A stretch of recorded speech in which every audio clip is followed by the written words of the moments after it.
Tu nombre quiero alabar por esa hermosa luz que a mi vida ha venido a alumbrar. Por esa hermosa luz que a mi vida ha venido a alumbrar.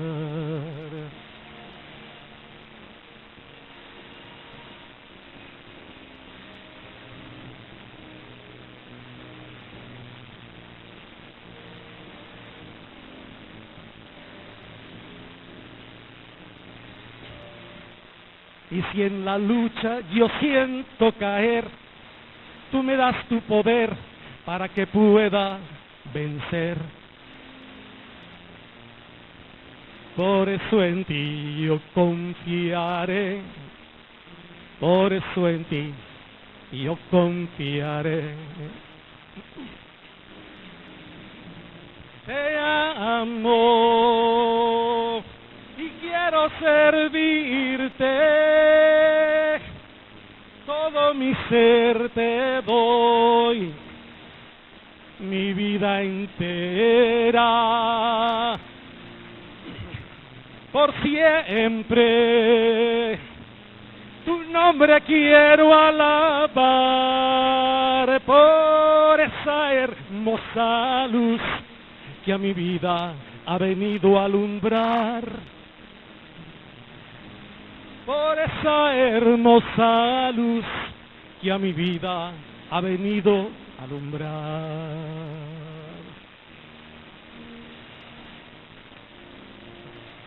Lo mejor es estar al lado de nuestro Dios, sobre todo saber que la gracia de Dios es buena para nosotros. Por siempre tu nombre quiero alabar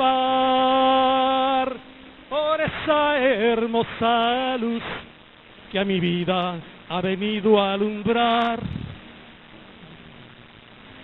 Por esa hermosa luz que a mi vida ha venido a alumbrar.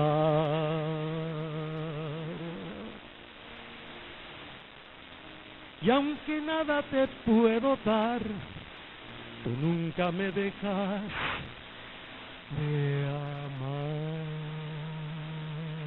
Esa es la gracia de Dios. Esa es la gracia de Dios. Amén.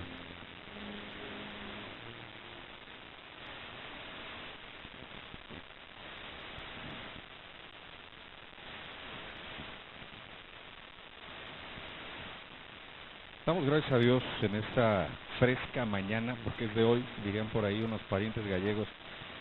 Pero damos gracias a Dios por la oportunidad que nos da de estar reunidos y de ser ministrados por los hermanos a quienes Dios les ha dado la gracia, dones, talentos, que preparan nuestro corazón para recibir la palabra de Dios. Y Dios ha estado particularmente en este tiempo hablando a la iglesia para que la iglesia de Cristo pueda ser desafiada, no solamente confrontada. Siempre que hay una confrontación a la luz de la palabra, Dios espera una acción.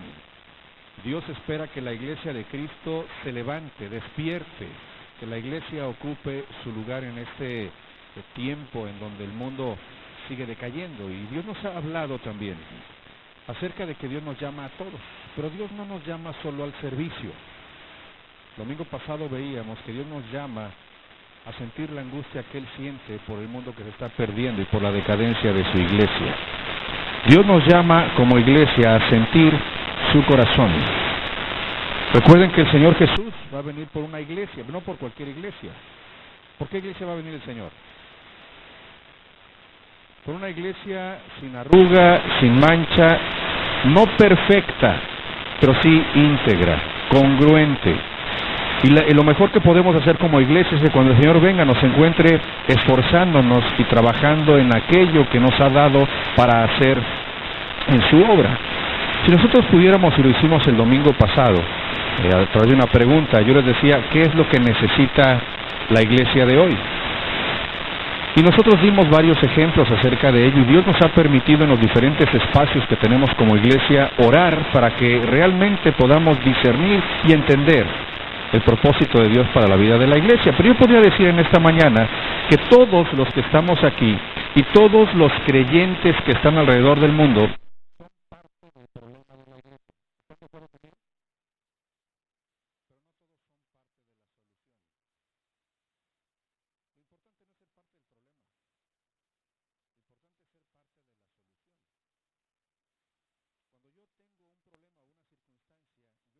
podemos solucionarla, pero nos encontramos con algo real en la vida de la iglesia.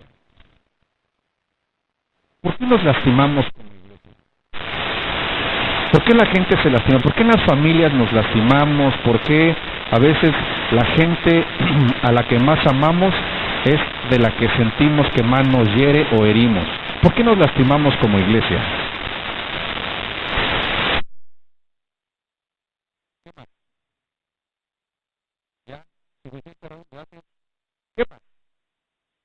¿Por qué nos lastimamos como iglesia?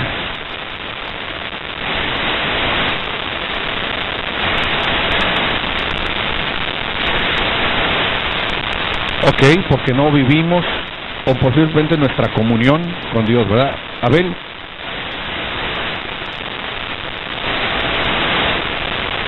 Porque no sabemos amarnos a nosotros mismos, menos amamos al prójimo. Amén. Y ahí hay una tremenda circunstancia, porque si yo no amo al prójimo y no me amo a mí mismo, yo dudaría del amor de Dios. ¿Qué más?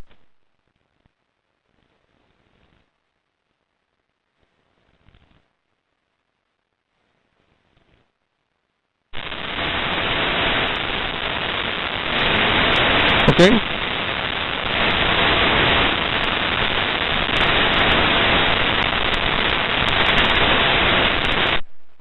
Amén. Como Abel decía, si yo me amo a mí mismo, yo voy a buscar sanar. Una persona que está herida hiere, una persona que ha sido lastimada lastima.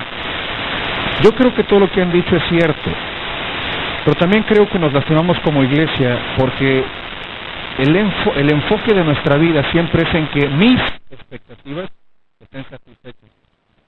Entonces, si mis expectativas no están satisfechas en tiempo y forma, yo me frustro. Y esa frustración me lleva a contender con otros. ¿Por qué nos quejamos? Pues porque siento que algo no está bien de acuerdo a lo que espero. ¿Por qué critico? Porque siento que algo no está bien de acuerdo a lo que espero. Y perdemos de vista que no son mis expectativas las que deben ser satisfechas, sino que como cuerpo de Cristo tenemos que suplir las expectativas de Dios. Buscar la expectativa de Dios. Yo les recomiendo, y es una recomendación pastoral, no pierdan de vista lo que Dios habla todos los domingos a través del tintero pastoral y a través del Sabías, que particularmente un artículo que comencé a escribir para este domingo y que voy a continuar los siguientes 2 domingos. Porque yo creo que el problema de las iglesias es que no estamos conscientes del amor de Dios. Porque el amor de Dios no es un sentimiento, es una acción. Y en el original de la Escritura, el amor de Dios implica lealtad. Si yo fuera leal a Dios, cuidaría mi manera de hablar, mi manera de pensar, mi manera de actuar, mi manera de reaccionar. Pero a veces vamos por el mundo sin estar conscientes ni del amor de Dios, ni lo valiosos que somos para Dios. Por eso yo decía en esta alabanza que somos valiosos para Dios. Nosotros podemos fracasar y podemos caernos y podemos olvidarnos de Dios en el diario vivir, pero Dios no se olvida de nosotros. Yo decía el miércoles, yo le hablo a Rosy, y si me manda buzón, en 5 minutos le vuelvo a hablar, y si me manda buzón, en 5 minutos le vuelvo a hablar, y si me manda buzón, ya no le vuelvo a hablar. Y llego a la casa y le digo, ¿por qué no me contestas? O le digo, tira tu celular a la basura. Pero Dios nos habla, y si no le contestamos, nos habla. Y si no le contestamos, nos habla. Y nunca se cansa de buscarnos, nunca se cansa de llamarnos, nunca se cansa de estar con nosotros. Por eso creo que para que podamos realmente entender el llamado de Dios y cumplir con la función que tenemos como iglesia, necesitamos entrar a la criba de Dios. Entrar al cernidor de Dios, al colador de Dios. Necesitamos ser zarandeados por Dios. Déjenme compartirles algo en esta mañana. La noche antes de su muerte, Jesús se sentó a la mesa y con él los apóstoles. Ellos estaban a punto de compartir la Pascua o la fiesta de los panes sin levadura, y obviamente los discípulos, el grupo que estaba en ese lugar, tuvo un tiempo de íntima comunión con el Señor. Y al terminar la cena, Jesús dijo: mas he aquí la mano del que me entrega, está conmigo en la mesa. Quiero llamar su atención al Evangelio de Lucas y mantengamos la palabra de Dios abierta en el capítulo 22. Lucas 22. ¿Ya estamos ahí?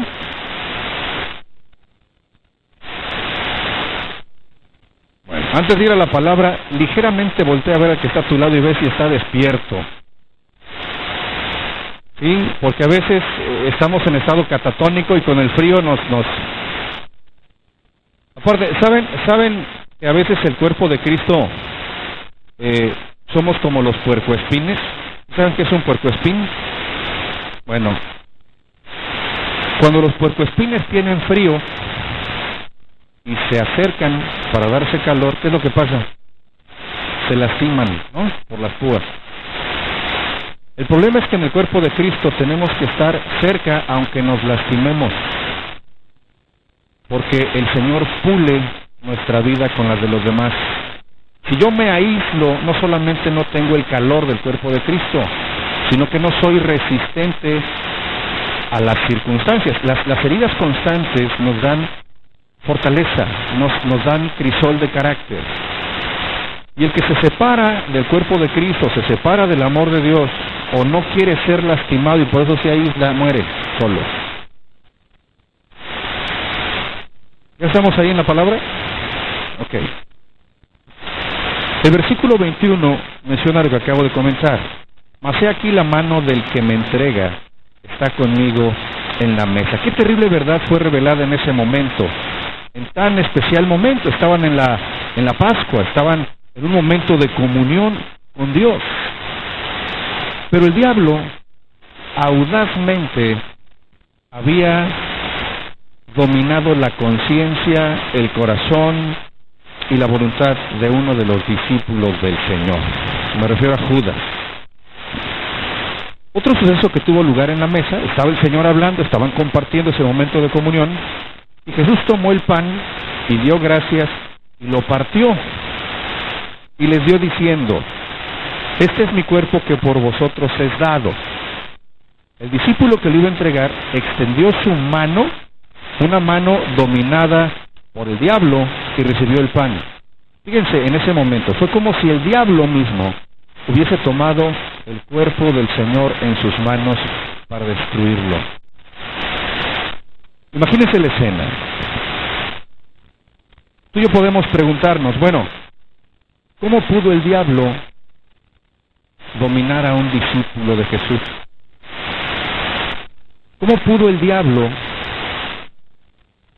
manejar, manipular a un discípulo de Jesús? ¿Cómo pudo hacerlo con Judas? La palabra de Dios dice que Satanás entró en Judas. Yo quiero hacer aquí una acotación. Satanás no poseyó a Judas. El diablo no puede poseer a un hijo de Dios. Puede oprimirlo, puede controlarlo, puede manipularlo, no poseerlo. Aun cuando la palabra de Dios nos enseña en la escena donde Jesús está con Pedro y le dice: apártate de mí, Satanás, no es que Satanás estuviera en Pedro, sino que Pedro, con su actitud, al tratar de evitar que Jesús fuera a la pasión, estaba igualando la función del diablo. Dicho esto, déjenme nuevamente preguntar: ¿cómo el diablo pudo dominar a Judas? Déjame decirte que ninguna persona puede caer de la noche a la mañana. Ningún ser humano puede sorpresivamente ser alcanzado por el pecado de tal manera que intencionalmente traicione al Hijo de Dios, sabiendo que eso le acarrearía muerte, sabiendo que eso le acarrearía juicio. Tristemente, lo cierto es que Judas fue una conquista fácil para el diablo, pero no fue de la noche a la mañana. El Evangelio revela que Judas tenía un historial de codicia y robaba de la bolsa del grupo. Era el tesorero del grupo. y sustraía de los recursos. Lo vimos en Juan 12:6.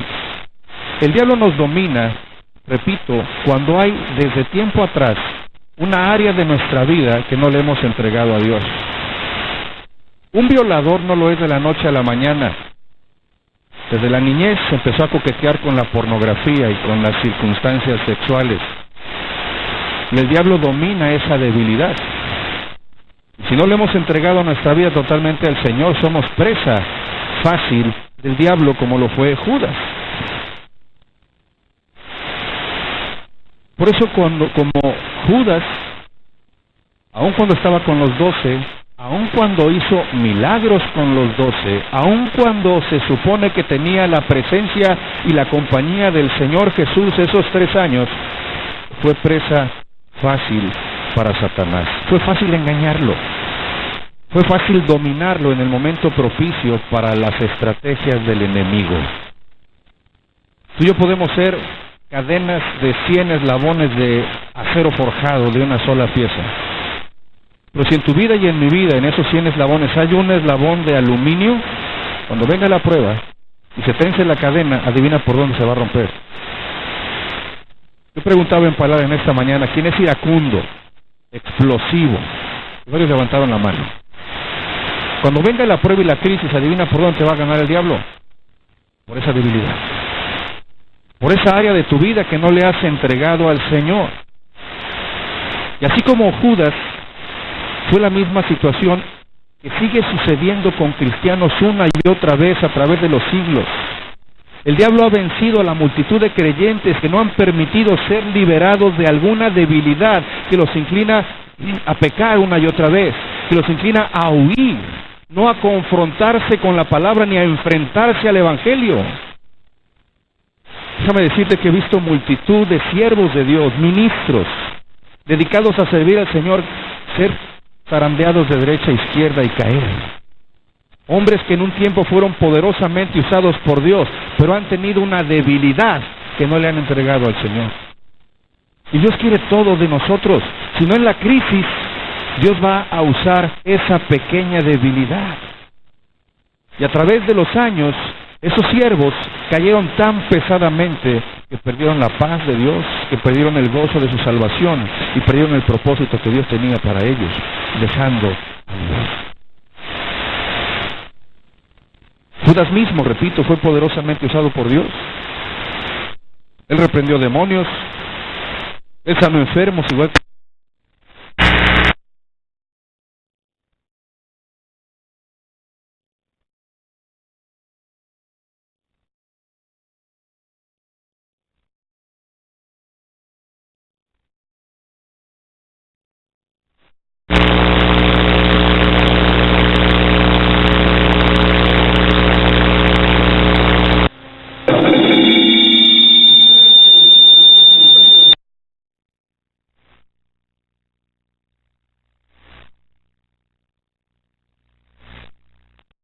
dominarte.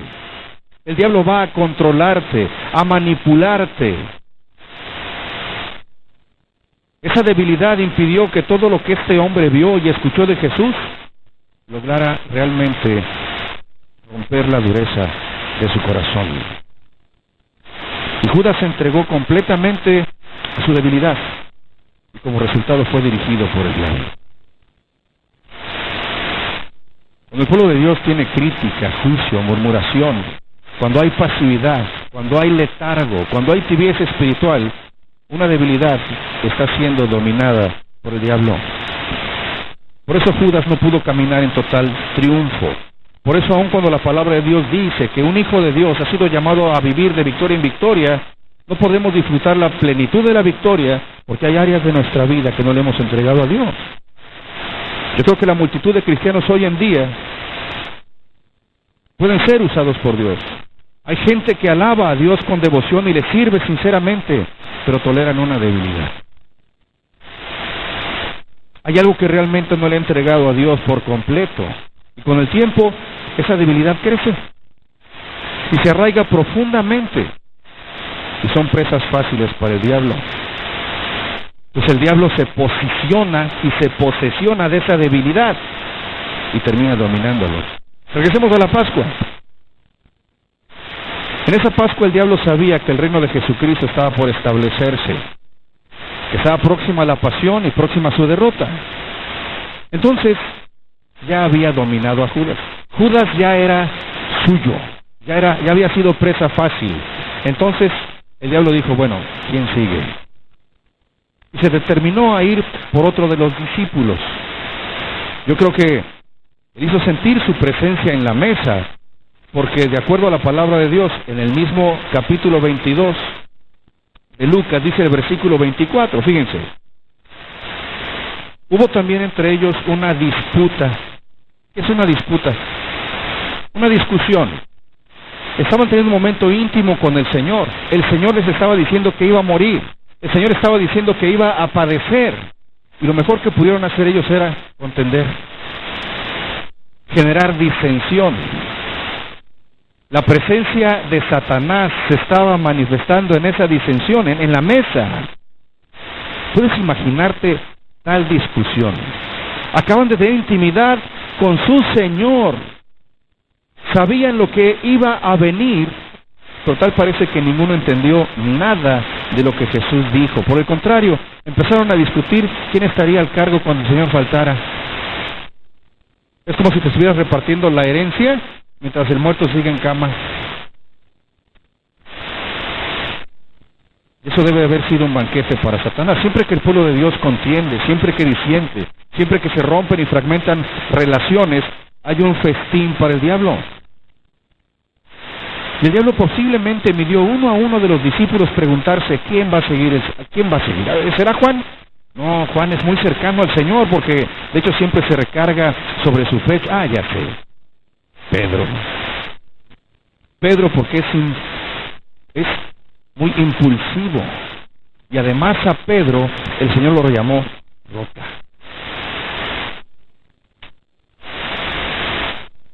Entonces yo voy a ir y atacar a Pedro. Jesús le dijo a Pedro, tú vas a ser parte de esas piedras vivas sobre las cuales voy a fundamentar la iglesia. Pero fue el que declaró que Jesús era el Mesías. Entonces Satanás dijo, sí, Pedro es el indicado. Si yo puedo atrapar a Pedro, que es el líder de los discípulos, entonces voy a debilitar la fundación de la iglesia de Cristo. Así maquina el diablo. El diablo es el engañador sutil. Pero algo que yo puedo ver también en la palabra de Dios es que Satanás pidió permiso. ¿Sabían que el diablo no puede hacer nada si Dios no se lo permite? Por eso cuando el Señor habla, hasta el diablo obedece. Déjenme ir un momento a Job. No pierdan de vista a Pedro. No a Pedro Perales que viene por acá, a Pedro de la Biblia, el líder de los discípulos.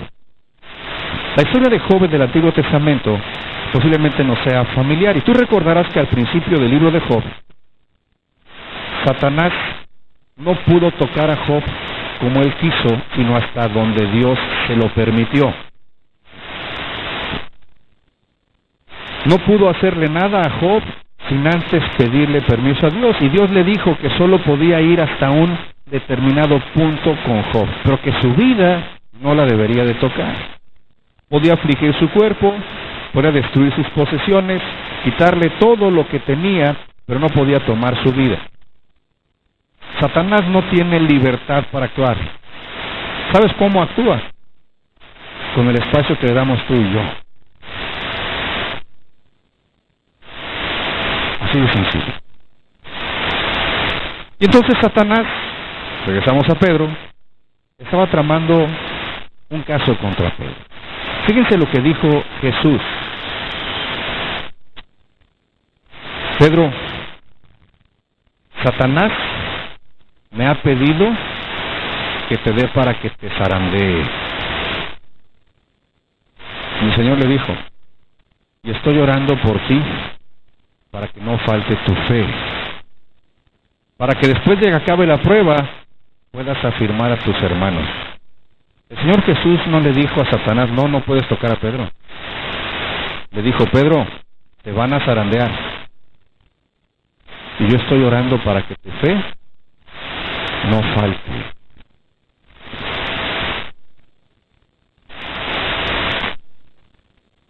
Jesús había proclamado que iba a levantar su iglesia sobre el testimonio de Pedro, del líder de los discípulos. Tú recordarás que Pedro fue el que predicó después de Pentecostés, y en 2 sermones 8,000 personas se convirtieron. Fue el de los discípulos que sanaba a la gente con su sombra. El diablo quería pegarle a Pedro. Entonces es como si el diablo se acercara a Jesús y le dijera: mira, Pedro se siente muy seguro de sí mismo, incluso te dijo: voy a ir contigo a la muerte y a donde sea. Déjame zarandearle un rato. Y vas a ver cómo decae su fe.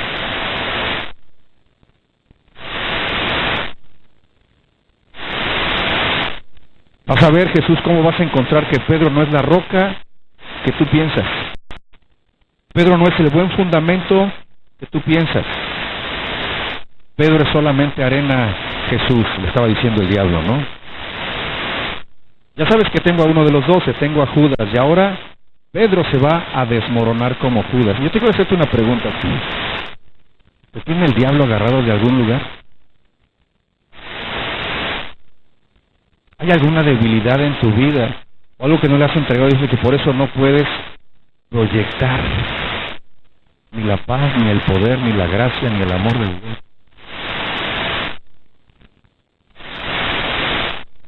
Las palabras del Señor eran suficientes para llevar a cualquiera en fe y confianza durante toda la vida. Cuando el Señor le dijo: ¿tú eres Pedro? Y tú vas a ser el cimiento sobre mí, que soy la roca, para edificar a la iglesia.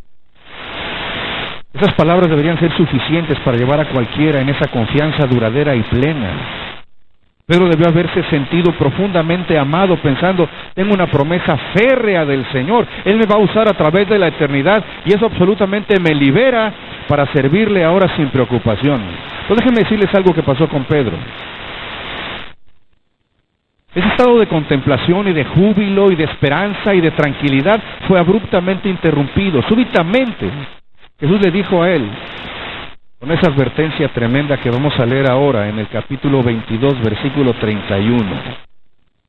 Los discípulos estaban peleando por quién servía más y quién menos y no sé qué.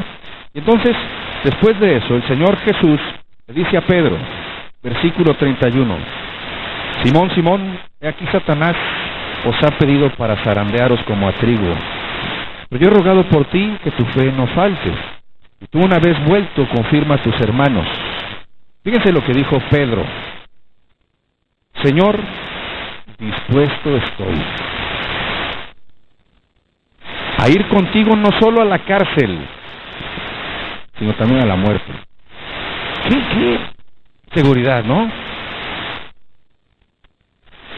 Puedo imaginarme primero el desconcierto de Pedro, ¿no? Somos humanos. Vamos a imaginar un poco cómo se debió haber sentido Pedro. Era el líder de los discípulos, el Señor estaba con él, ya había caminado sobre el mar, etcétera, etcétera.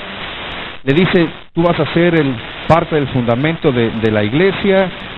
Yo me imagino a Pedro preguntando: oye Señor, ¿y por qué fui seleccionado por el diablo? ¿Por qué no le dijiste nada? Si yo te sirvo, Señor, estuve contigo, dejé a mi familia, dejé las barcas, dejé las redes. Después de todo fui el primero en reconocer tu deidad cuando todos los demás dudaban. Yo no dudé, inclusive caminé contigo sobre el agua. Entonces, ¿qué significa eso de que voy a ser zarandeado? Pensamos que la vida cristiana es una vida sin pruebas.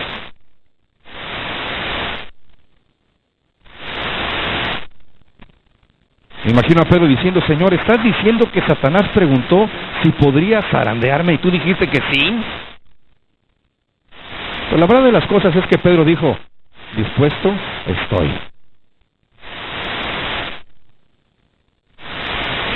No le preguntó: ¿dónde está tu protección sobre mí, Jesús?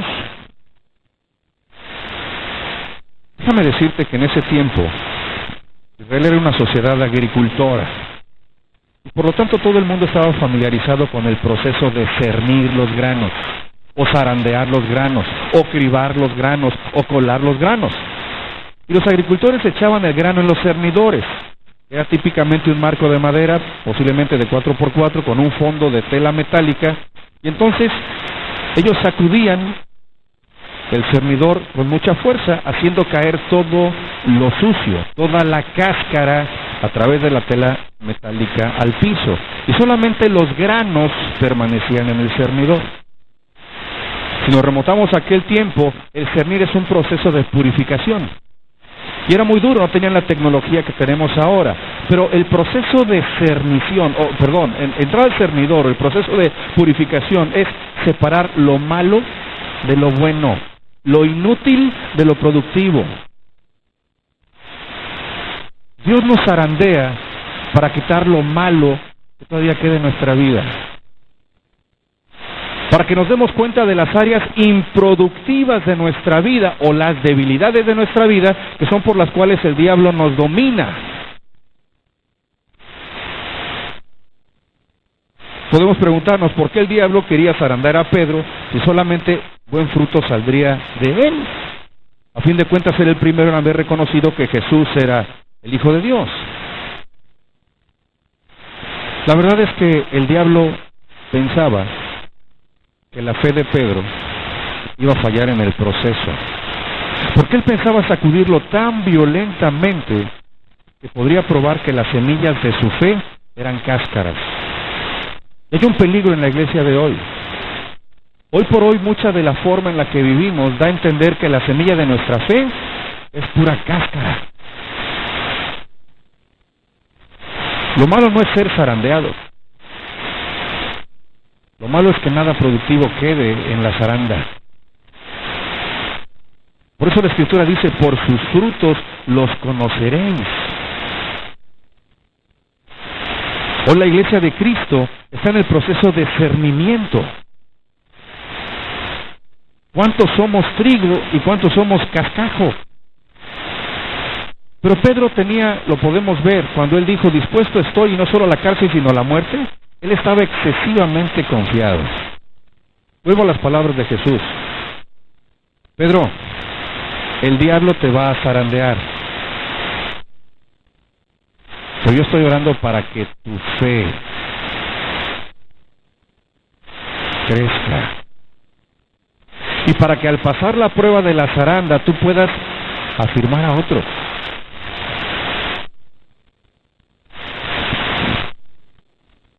Y cuando Pedro le habló de que estaba dispuesto, fíjense lo que le dijo Jesús en el versículo 34. Te digo, Pedro, que el gallo no cantará hoy antes que tú, en ese zarandeo, me niegues 3 veces. ¿Cuántos de nosotros negamos a Jesús en las pruebas, en el diario vivir? ¿Cuántos tomamos a Jesús en cuenta en nuestras decisiones, en nuestra manera de hablar? Yo decía el miércoles, cuando estamos conscientes del amor de Dios y entendemos que el amor de Dios nos lleva a ser leales a Dios, porque Dios es leal conmigo y es un Dios fiel que guarda el pacto para aquellos que le aman y guardan sus mandamientos de acuerdo a Deuteronomio 7:9.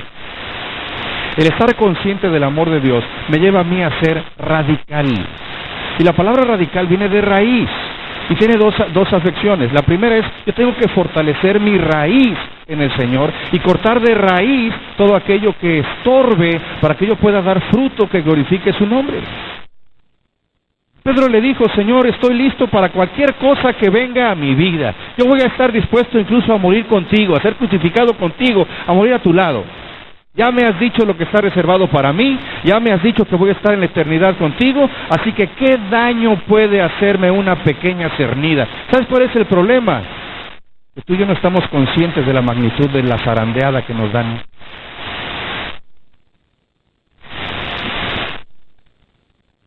Lucas 22:33, vemos a un Pedro excesivamente confiado. Y cuando estamos excesivamente confiados no tenemos ni idea de lo que vamos a enfrentar. Hace unos domingos hablábamos del contentamiento. Y el contentamiento es algo que se aprende. Déjame decirte una gran verdad, amigo y hermano que estás aquí. Y la verdad es que nadie está listo para ser cernido. No hay nada que podamos hacer en nuestra carne que nos prepare para la terrible sacudida que el diablo quiere darnos. En el caso de Pedro, en la sacudida que Pedro estaba a punto de experimentar. Y déjame decirte que la única forma en la que podemos tener la fuerza para resistir la cernida es tu comunión con Dios. Tú vas a ser tan fuerte como tu comunión con Dios sea. Vas a poder resistir la zarandeada, no te la van a quitar, pero la vas a poder resistir tanto como tu comunión con Dios sea. La palabra de Dios dice, y lo vamos a ver más adelante, en la carta de Santiago. Y en las cartas paulinas y petrinas, el mensaje es, sométete a Dios, resiste al diablo y huirá de ti. No dice, peléate con el diablo. Porque quieras creerlo o no, el diablo es más fuerte que tú y que yo. Él está derrotado, sí, y podemos ser firmes a través de la gracia y la sangre preciosa de Jesucristo. Pero tú sin Cristo no resistes al diablo.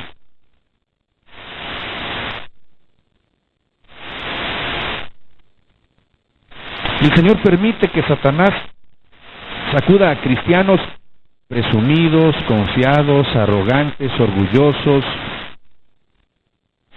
de banca, a cristianos convencidos de que pueden manejar cualquier cosa que Satanás les aviente.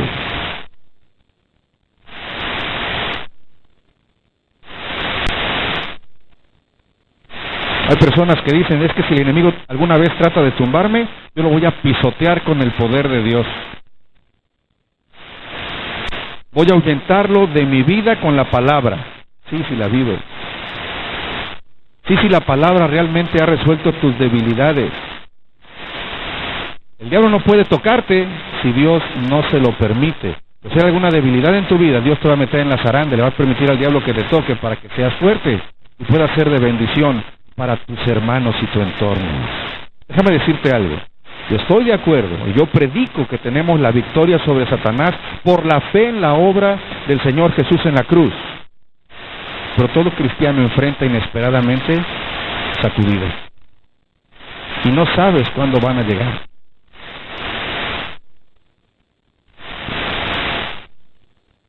Constantemente están pasando cosas en el mundo espiritual de las que sabemos muy poco. Muy constantemente pasamos por alto las artimañas y herramientas del enemigo. Somos quizás en ese aspecto como Pablo cuando decía en la primera carta a los Corintios 13:12, ahora vemos por espejo oscuramente. Y puede ser que en este momento estemos pasando por alguna dura prueba o una sacudida inexplicable y sentimos nuestra vida boca abajo, al revés, estamos pensando que lo que estoy viviendo será por algo que yo tengo que cambiar, por algo que está mal en mi corazón, pero todo el tiempo es el diablo cerniéndonos como trigo con el permiso de Dios. Dios permite las pruebas, lo hemos aprendido, por varias cosas. Y la primera es, de acuerdo a cómo esté tu comunión con Dios, para fortalecer tu fe. Pero también puede ser para que fortalezcas alguna debilidad o dejes de hacer algo que no está siendo de beneficio para la obra de Dios, o esté anulando el amor de Dios. Tú debes de saber por qué vas a ser cernido por Dios. Pedro aprendió que necesitaba fortalecer su fe. No me malinterpretes, el diablo no puede atacar al pueblo de Dios en cualquier momento que quiera. Él no puede tumbarnos a su voluntad. Además tenemos la seguridad de que la gente que el Señor permite ser cernida y pasa la prueba del cernimiento es la gente que Dios usa para restaurar y levantar su iglesia. Por eso Dios escogió de lo vil y menospreciado para avergonzar a los sabios. Todos los que pretendemos hacer algo que impacte nuestro entorno y que glorifique a Dios y que sea para el crecimiento de la iglesia, tenemos que ser cernidos.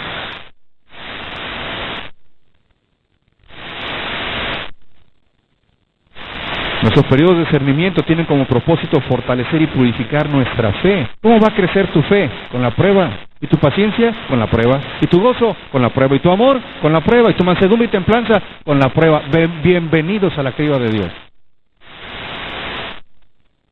Pues si te dijeron que el ser creyente era vivir fashion, bien y padre, te equivocaste. Te engañaron. Hay un costo para servir a Cristo. Hay un costo para glorificar el nombre de Dios y es entrar en su criba. Me llama mucho la atención lo que podemos ver a la luz de la historia de esta zarandeada de Pedro. Jesús señaló la diferencia entre cernir y entre librar una guerra espiritual a sus discípulos. Fíjense lo que dice Lucas 22:36.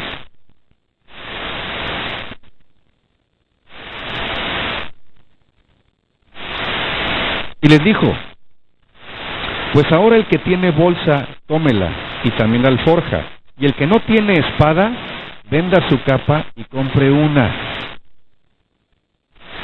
Déjame explicarte algo. Cristo estaba diciendo: mira, yo estoy próximo a dejarte. Me van a crucificar, voy a resucitar y voy a ascender al cielo. Sí, va a venir otro igual a mí, pero voy a dejarlos. Y entonces cada uno de ustedes, discípulos míos, van a tener que enfrentar una intensa guerra espiritual. Todo este tiempo que he estado con ustedes yo los he protegido, pero ahora deben vivir por fe. Por eso nuestra espada es la palabra de Dios, porque la fe viene por el oír la palabra de Dios. Y la palabra de Dios, más la comunión con Dios, más la oración, corta todo yugo, pudre todo yugo, libera cualquier cadena. Porque tenemos que vivir por fe. Vamos a tener que tomar la espada espiritual y pelear la buena batalla de la fe. Ahora, déjame decirte que hay algo más difícil que la guerra espiritual, y es el proceso de discernimiento. Y te voy a explicar por qué. Porque el discernimiento es combate mano a mano con Satanás mismo. El discernimiento es con mi yo, es con mis debilidades, no con las circunstancias externas, sino internas.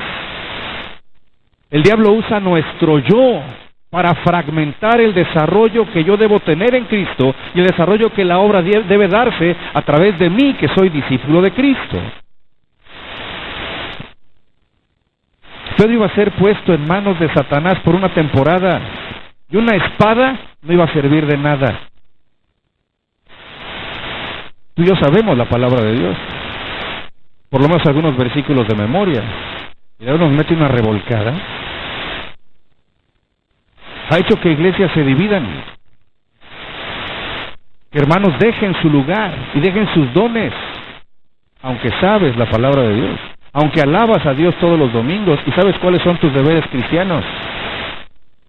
Porque el proceso de discernido es más difícil que la guerra espiritual. El demonio está próximo a lanzar un ataque con el objetivo de destruir nuestra fe.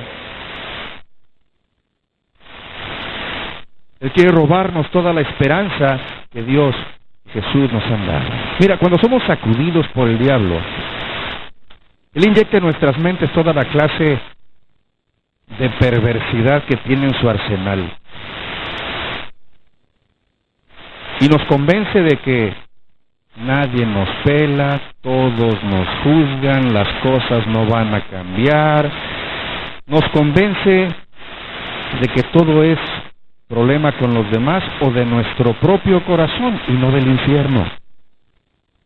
Esa es una prueba tan terriblemente desesperante e infernal que Cristo no nos va a dejar entrar en ella sin darnos su promesa de orar por nosotros para que nuestra fe no falte. Fíjense, no le dijo a Pedro: Pedro, el diablo me pidió para zarandearte y yo le dije que no. No dijo eso. El Señor sabe que su iglesia necesita ser zarandeada para separar lo útil de lo inútil, la semilla de la fe del cascajo. Pero el Señor va con nosotros en la criba. El Espíritu de Dios intercede por nosotros con gemidos indecibles, dice la palabra de Dios. Mira, Pedro, te van a zarandear, pero yo voy a orar por ti para que tu fe no falte. Voy a estar orando por ti en todo momento mientras estés bajo ataque. Y yo te digo por adelantado que si perseveras, tu fe no fallará.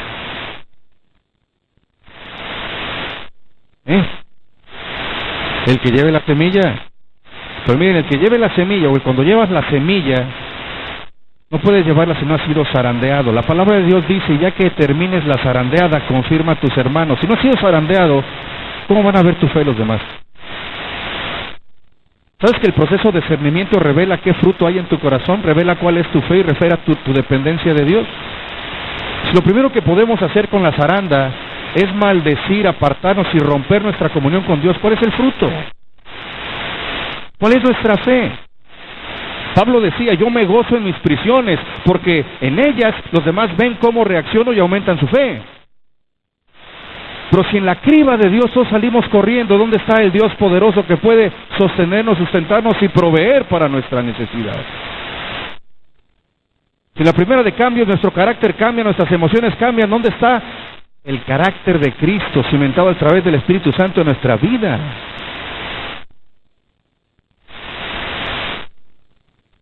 Jesús advirtió la severa prueba por la que Pedro pasaría. Él le dijo, Pedro, te digo que el gallo no va a cantar hoy antes de que tú niegues 3 veces que me conoces. Pero Pedro dijo, Señor, ya estoy listo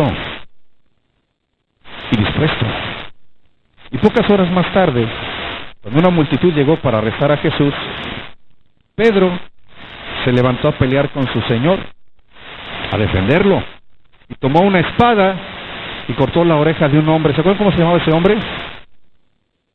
Malco.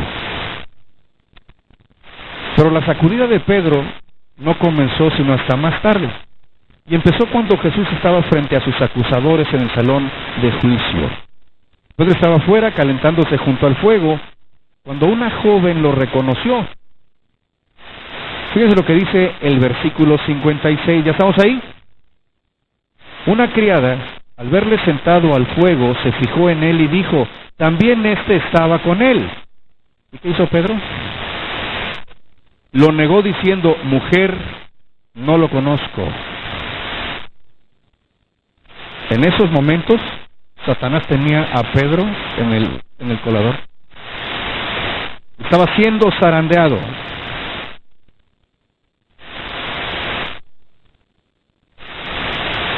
La Biblia dice un poco después, viéndole otro, en el versículo 58, dijo, tú también eres de ellos. Y Pedro dijo, hombre, no lo soy.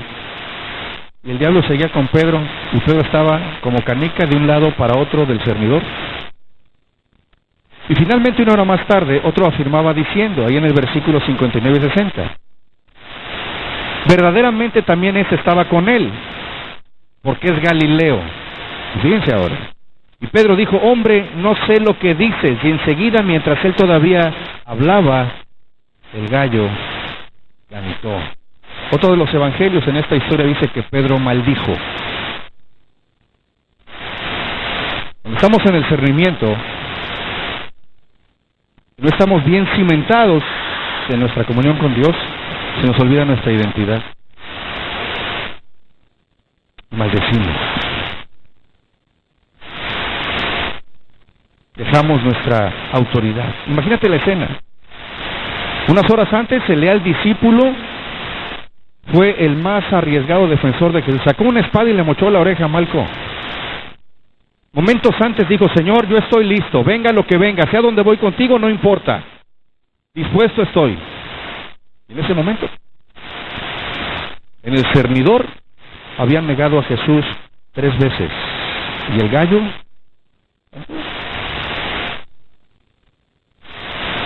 Pedro estaba completamente hecho pedazos. ¿Sabes por qué? Dice la palabra que cuando el gallo cantó, vio a Jesús cómo volteaba, y Jesús vio los ojos de Pedro.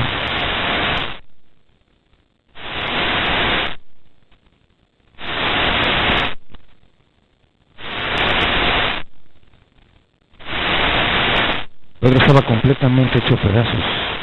Había negado siquiera haber conocido a Jesús. En muchas ocasiones con nuestra vida y nuestras actitudes negamos a Jesús.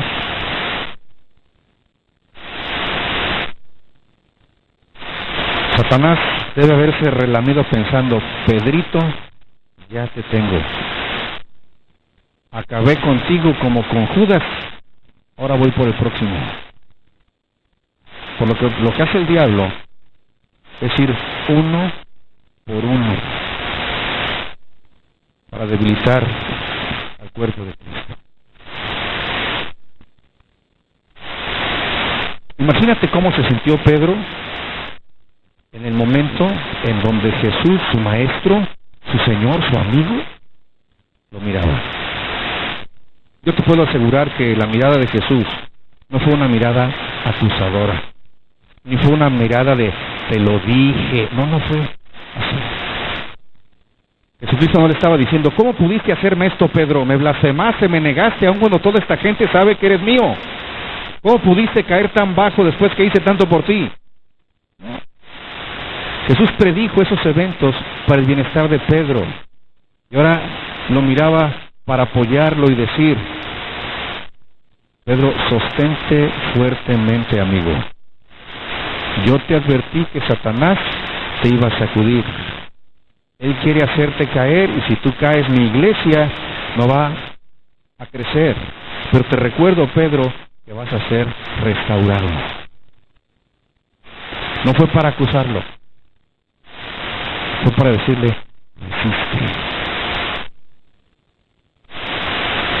No te dobles, resiste. Eres importante para mí. Así que no huyas, Pedro, no huyas de mí. Hoy por hoy lo que hacemos es huir de Dios y rompemos nuestra comunión con Dios.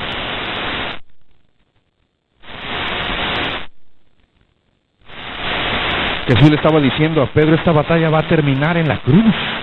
Voy a vencer en la cruz. Tengo una obra grande por delante para ti. ¿Sabes, amigo y hermano que estás aquí hoy? ¿Qué nos dice a ti y a mí lo mismo? Nos dice: sostente fuertemente, amigo Quintino. Sostente fuertemente, amigo Alcides. Cheque. Odara. Cecilia. Monico. O Braulio. No te apartes de mí, porque vas a ser restaurado.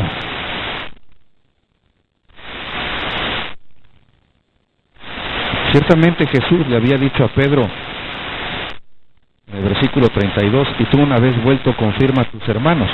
El significado literal en el griego es: cuando tú regreses, vas a fortalecer a tus hermanos y hermanas, porque ya pasaste por la criba. Me vas a negar, Pedro, sin embargo te digo ahora que vas a ser restaurado y después vas a tener algo valioso que compartir con otros. ¿Sabes que nadie puede dar lo que no tiene? ¿Sabes que tú no puedes aconsejar a un matrimonio en problemas si tú no has pasado por problemas y has vencido en tu matrimonio? ¿Sabes que tú no puedes ayudar a un alcohólico si no sabes los efectos que el alcohol tiene?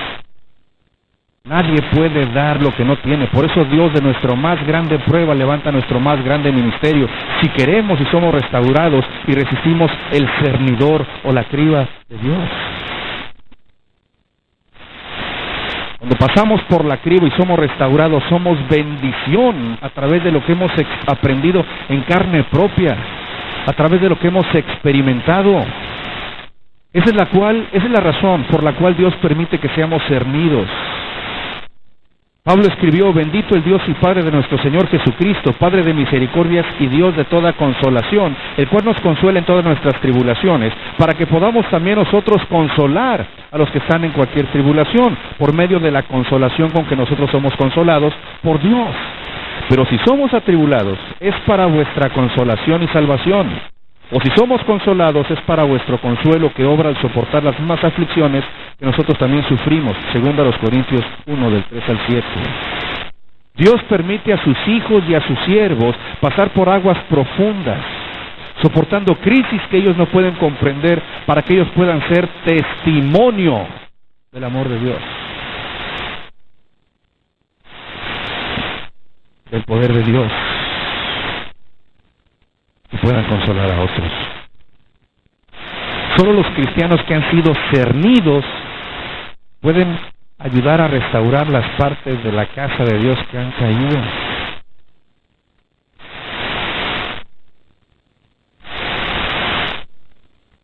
Pablo decía, me gozo en mis tribulaciones, porque por ella muchos cobran ánimo, cobran fortaleza. Piensa en esto, hermano, antes de terminar. Me quedan como media hora, pero vamos a terminar. La cernida de Pedro no tenía nada que ver con tentaciones carnales, tales como la lujuria, la codicia, la envidia. El ataque del diablo fue para desvalidar las promesas de Dios en la vida de Pedro. El diablo quiso convencer a Pedro de que no era merecedor de las promesas de Jesús en el cielo porque lo había negado, porque le había fallado. ¿Sabes qué pasó después de que Jesús miró a Pedro? Pedro lloró amargamente. Imagínate las mentiras que Satanás le estaba gritando a Pedro en el oído. Así que tú eres la roca. Así que sobre ti Jesús va a fundar la iglesia. ¿De veras crees que vas a restaurar la iglesia en ruinas? Mírate, Pedrito, eres debilucho, eres un llorón, eres un blasfemo. Negaste a quien te llamó y te amó. Si tú piensas que vas a sentarte a la mesa de Jesús en el paraíso, olvídalo. Has pecado contra la luz del mundo. No mereces ni tu identidad, ni su gracia, ni sus promesas. Eres perverso y estás acabado. Tu vida terminó.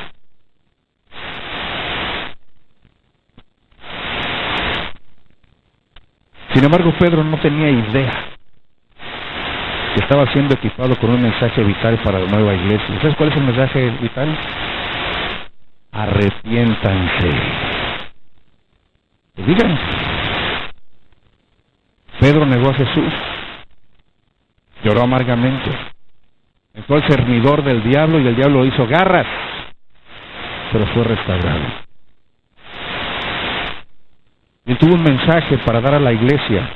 Después de la venida del Espíritu Santo, ellos tuvieron poder y denuedo, y a través de Pedro empezó la transformación de las personas. ¿Quieres saber cómo logró esto Pedro? ¿Quieres saber qué le dijo Jesús a Pedro después de que por como se sentía regresó a ser pescador? Y ahí el Señor lo encuentra en la pesca milagrosa y le dice algo a Pedro.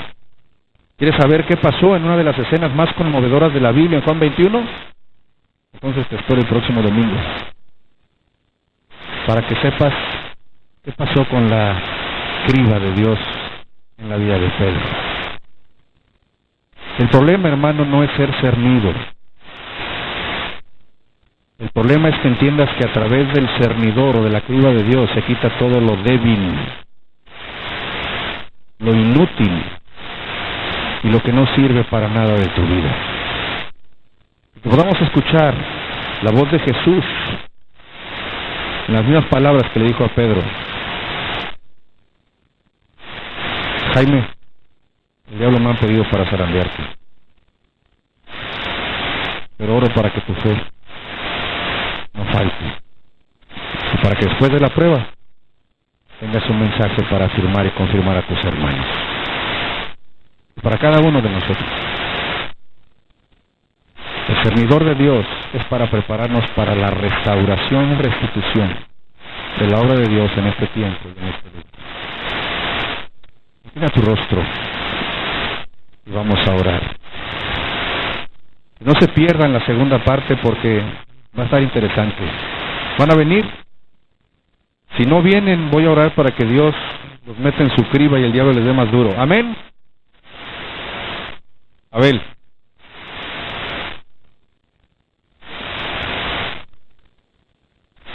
Claro que sí. Viene como cereza del pastel para el próximo domingo. No se lo pierdan. Es tiempo de que la iglesia ocupe su lugar a la manera de Dios y que dejemos de ver las cosas desde nuestro punto de vista limitado, emocional y carnal. Que veamos las cosas desde el punto de vista de Dios. Oremos. Señor y Padre eterno, damos gracias por la bendición que nos das en esta mañana, de reunirnos como familia, como hermanos. Gracias, Dios, porque tú nos amas y porque has prometido estar con nosotros aún en el momento más difícil de la prueba. Dios, tómanos. Sé con mis hermanos y con las luchas que cada uno de nosotros tenemos. Ayúdanos a estar velando y orando, atentos a esa sacudida que quiere darnos el diablo, pero que nuestra fe, Dios, no decaiga. Y que entendamos que es para gloria tuya, para bendición de los nuestros y para la expansión de tu reino. Tómanos, bendícenos, ministranos y síguenos forjando para juntos cumplir con el propósito para el cual tú, Padre, nos has llamado. En Cristo Jesús lo pedimos y damos gracias. Amén. Preparémonos para ofrendar al Señor.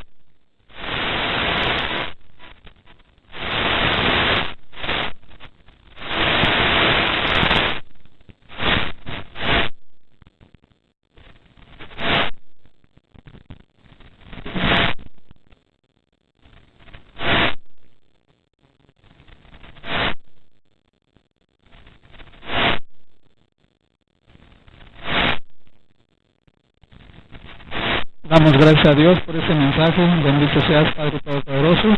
Y ahora, Señor, te pedimos y te suplicamos por las ofrendas y diezmos que vamos a levantar en tu nombre, Señor, y para tu obra, Señor. Te suplicamos que administres correctamente todo, nuestros bienes, nuestras vidas, Señor, y nuestra forma de vivir, para, Señor, no ser zarandeados de tal manera que pueda fallar nuestra fe. Te damos gracias, pues, por diezmos y ofrendas que vamos a levantar. En el dulce nombre de tu amado Cristo Jesús. Amén.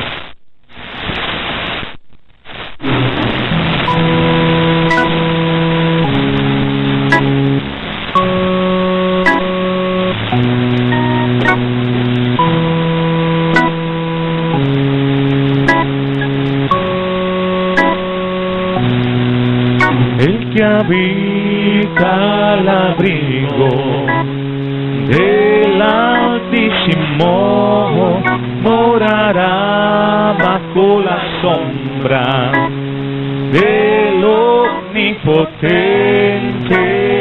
Dios. Que habita al abrigo del Altísimo morará bajo la sombra del omnipotente Dios. Diré al Señor, esperanza mía, castillo mío, mi Dios en quien confiaré.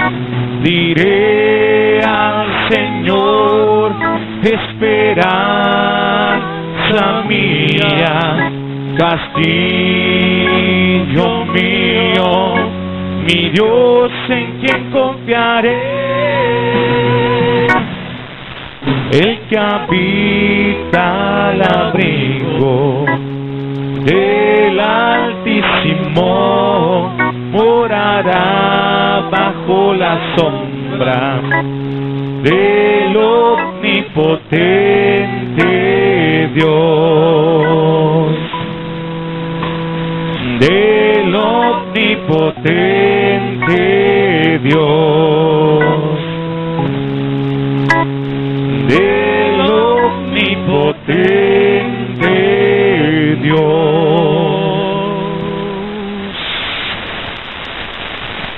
Damos una bienvenida a todos aquellos que nos visiten este día. Yo quisiera saber si alguien nos visita por primera vez, se ponen en pie y me dicen su nombre. De este lado, a ver, es que la respuesta es muy tardía. Cuando yo diga, inmediatamente levante la mano. ¿Cómo se llama la joven, Yadira? Ah, bueno, ¿cómo se llama la joven?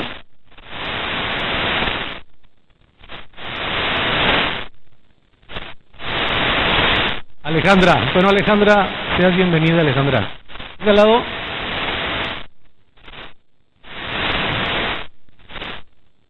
Es curioso. ¿Qué quiere decir eso? A ver. ¿Tu mamá y la tía Marisela? Ah, Isela. Bueno, Marisela es bonito nombre, pero se llama Isela. Okay.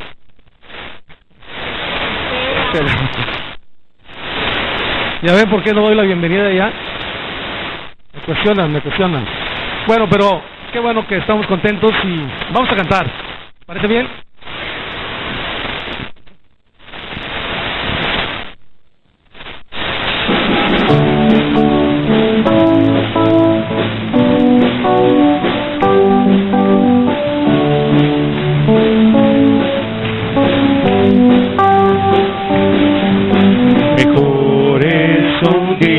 En la casa de Dios, que 1000 años lejos de Él. Prefiero un rincón en la casa de Dios que todo el palacio de un rey. Que todo el palacio de un rey. Casa de Dios, celebraremos juntos su amor, haremos fiesta en honor de aquel que nos amó. Y estando aquí en la casa de Dios, alegraremos su corazón, le brindaremos ofrendas de obediencia y amor. En la casa de Dios,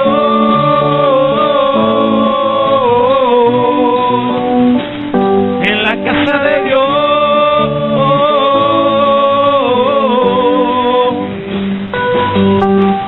arde mi alma, arde de amor por aquel que me dio la vida.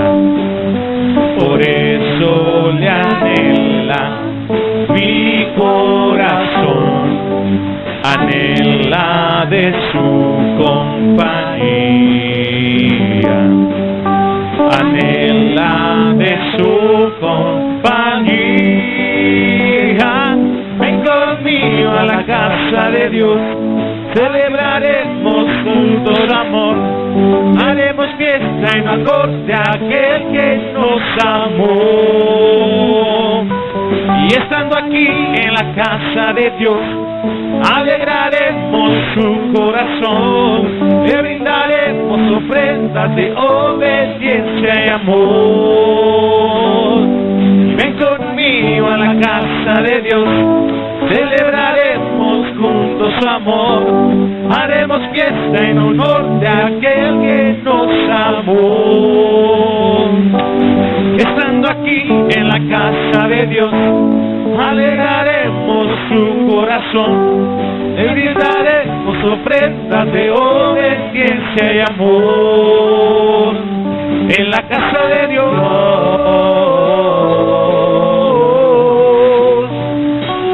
en la casa de Dios,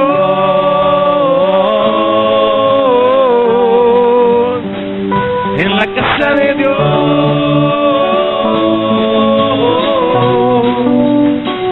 en la casa de Dios,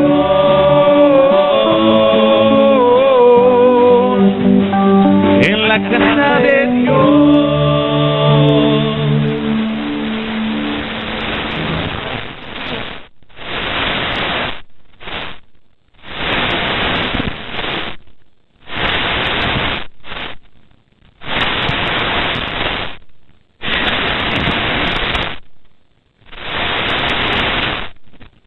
y ahora se ven muy propios.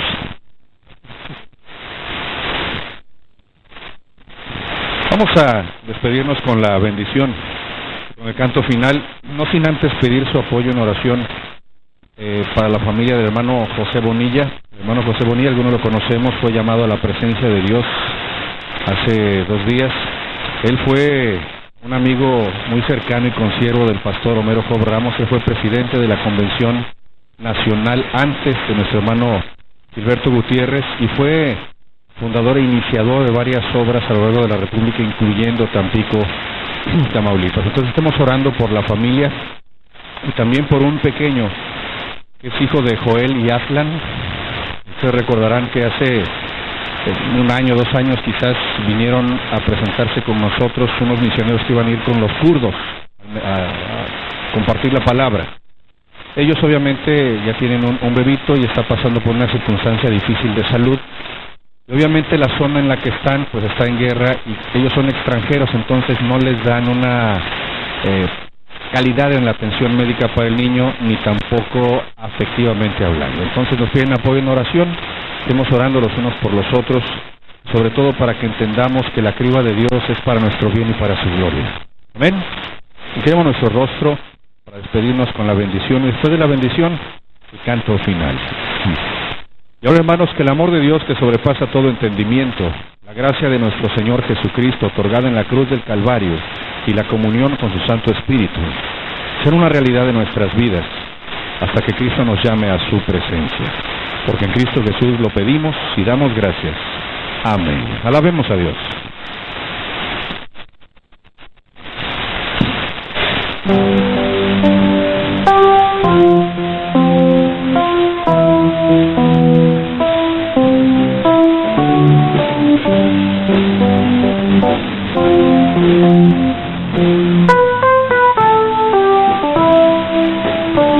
Yo quiero permanecer en ti, pues solo tu palabra me ha transformado. Señor Jesús, tú eres la verdad y esa verdad me dio libertad por siempre. Me has dado libertad. Te quiero adorar, no más esclavo del pecado. Me has dado libertad, me has dado libertad. Te quiero adorar, verdaderamente libre por tu palabra en mí. Jesús.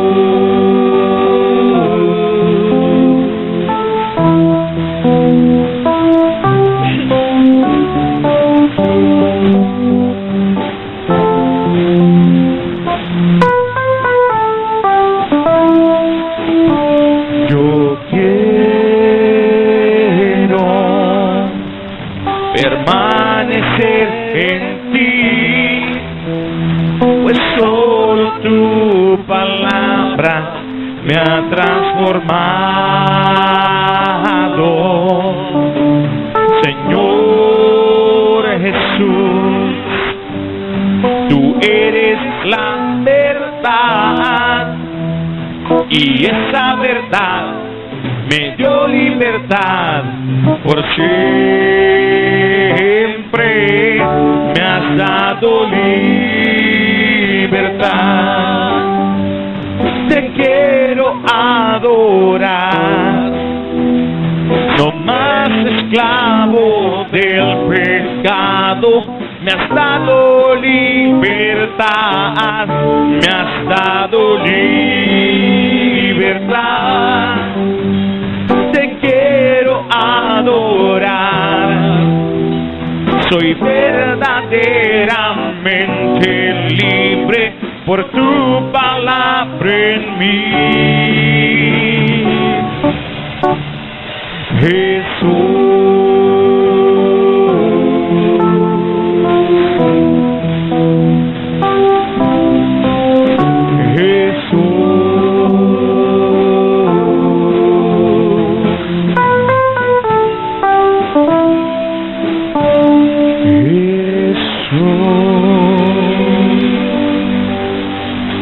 Amén. Estamos despedidos, hermanos. Dios les bendiga.